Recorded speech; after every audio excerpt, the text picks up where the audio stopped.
Hi guys, decided to make a solo video out of, basically Glika's really focused on the linguistic aspects of, I suppose, what we're doing. I'm more of a cultural guy. I do prefer actually focusing on like cultural aspects, and in a way that could be also linked to how it intertwines with, linguistics. And as a good 30-year-old, of course, I care a lot about Japan.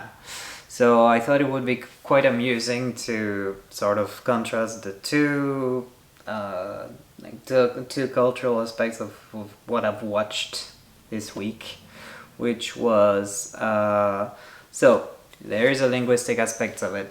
It's a TV drama, like drama comedy or something like that. Japanese TV drama. But as a Frenchman, I tend to call absolutely anything, be it like a funny comedy, be it a big drama piece, as sitcom. We've always called them sitcoms, basically. It really doesn't matter what type of program it is. And I guess it was introduced under this name in France, and that's really how we will refer to it. At least my generation might have changed with like Netflix, and I suppose the youngers, the youngsters probably use different terms, but I guess it would be a sitcom. So the thing that I've watched was The Many Faces of Ito, if I'm not mistaken, on Netflix, and it was pretty neat. Not a big fan of these, to be honest with you, but I thought it would be kind of fun to see in what way the kind of Japanese touch applies to something as, I guess, to be frankly honest with you, something that I do not appreciate in like generally it's really not my cup of tea. And the interesting aspect is it actually focused way more on five ladies. It was very much about a lady writer who gave a talk show and with a crowd, and actually selected like four ladies from the crowd to tell their stories, and basically they all related to one man called Ito.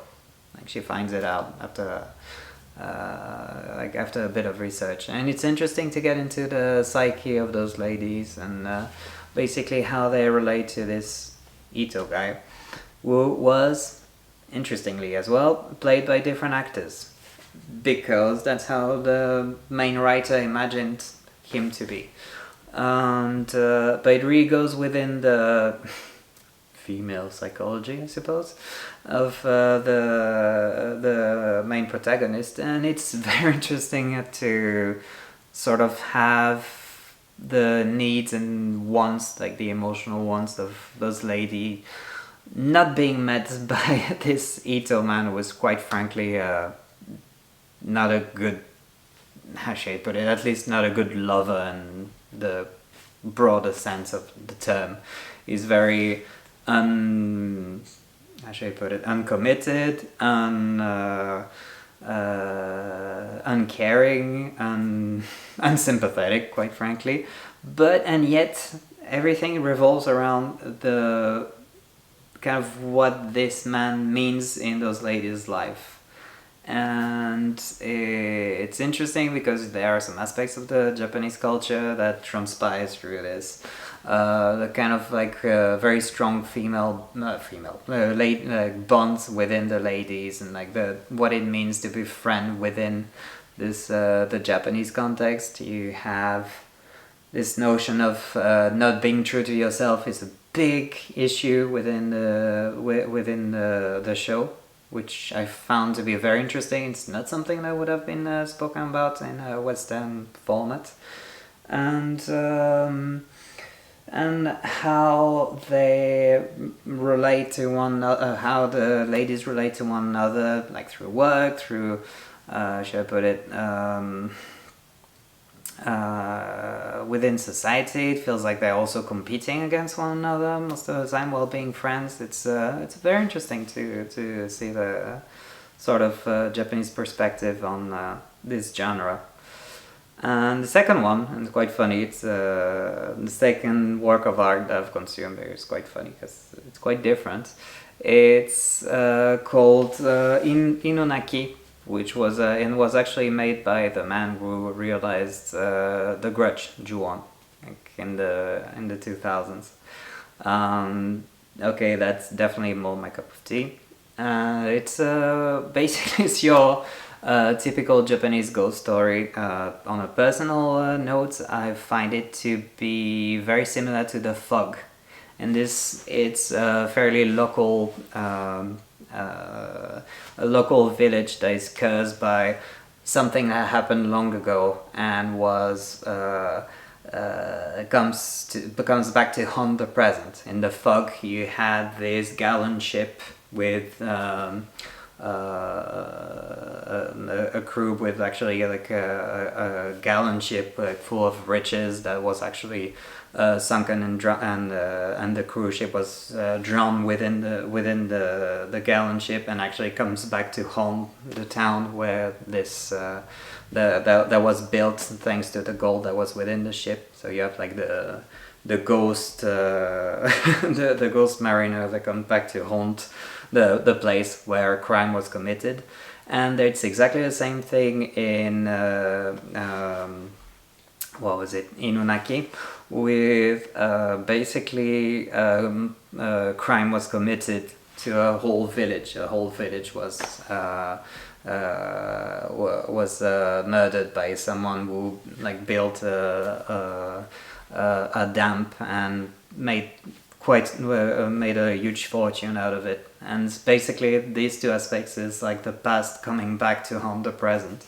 But there's also your typical Japanese ghost stories, like the typical classical traits with the lady who can see what others can't, and this notion of ghosts being there and just attacking anyone. Basically, you don't have the even the curse pursuing the main protagonist in the end. And it's a very good summary of basically it has all the characteristic traits of what I like about Japanese horror films, which is it's definitely more about mood. There aren't many jump scares, which is interesting. It's very very very very focused on the mood of the whole film, and it's quite an interesting viewing experience. And for the filmmaker, looking at my notes here, I'm very professional. So Takashi Shimizu, I'm really sorry for not nailing his name first, is really a great filmmaker and really typical of this genre, and I'm glad to see a new film from him. Like I've been a big fan of Ju-on, not necessarily the American version of it.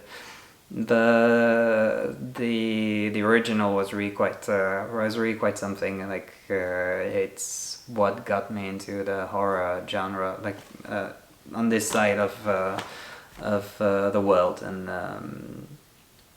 that was quite interesting, quite nice to watch. And on another linguistic part, Inunaki, Inu, definitely deals with Inu, but in a not very nice way. Like, I guess you should watch the film to kind of find out what's the link with the dogs. Yeah, that was a bit, yeah, shock horror reveal, I suppose. But yeah. Anyways, that was me. Hope you liked it. So usual YouTube business stuff, like share, subscribe and stuff. Don't have to.